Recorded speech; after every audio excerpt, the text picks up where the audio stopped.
To these sound generators here, electronic generators, and we'll listen to 3 of the basic electronic sounds. A survey conducted by Safe Gigs for Women found that 43% of respondents had experienced unwanted sexual behaviour at a music event. Along with this, DrinkAware found that 1 in 10 people aged 18 to 24 had experienced drink spiking, although these figures need to be taken cautiously, as a lot of cases go underreported. So I think your kind of immediate thing with women going into any spaces is kind of the matter of harassment and assault. I've had nights room because I've been groped kind of situation, or if your mate gets groped, you do just want to take them home to be safe. You can't really continue your night out, or if you do, you're definitely still not in the same headspace. You do kind of have a responsibility as a promoter to make sure that it is a safe space, and if there are people who've taken it too far and they're making other people feel on edge or whatever, they can't really stick around.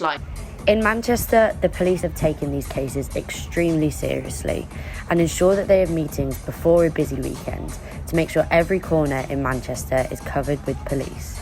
We take every report seriously, and we take positive action as well.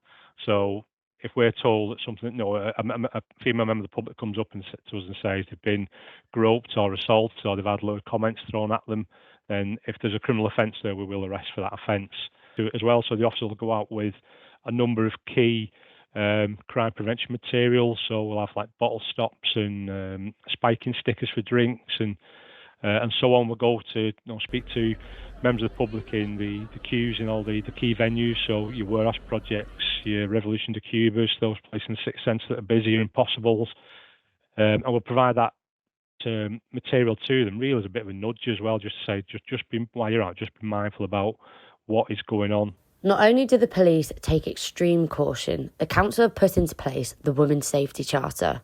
Joshua Brooks is one of the clubs that take part in this. Feel uncomfortable in any way, this is never going to reflect badly on them. You just let me know, or you let a bouncer know, and we speak to them, or you tell them in that moment, look, I don't like when you say stuff like that. That makes me feel uncomfortable.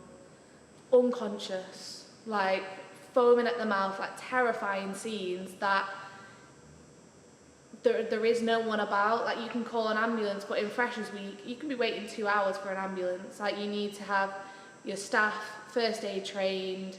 You need to have all these things in place, because 9 times out of 10, that person will just jump up again and be absolutely fine. And then it's judging of when that needs to be taken further, or this can be dealt with, and we're not putting a strain on the emergency services.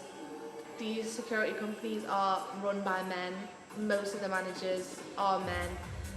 And so that can easily be put aside, as women's issues can kind of just be on the back burner. But I've created a team that really cares. It's a lot nicer for female DJs as well. They meet you and the management and realise that it's not just a load of men that are just... Yeah, no, 100%. We had Heidi, who's a techno DJ. She came in, she's not been to Joshua Brooks in 10 years.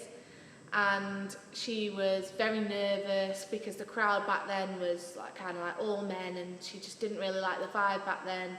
But we assured her that that's changed now, and she came in, she saw it, she was like, I feel no stress anymore, all my anxiety's gone, I'm ready to have a great night. If you're at an event and worried about spiking, majority of places do offer drinks covers. If you're feeling uncomfortable, speak to a member of staff. They're there to help. Make sure you're staying with friends and you have your health card downloaded onto your phone. So if anything was to happen, staff can identify you and contact anyone if needed.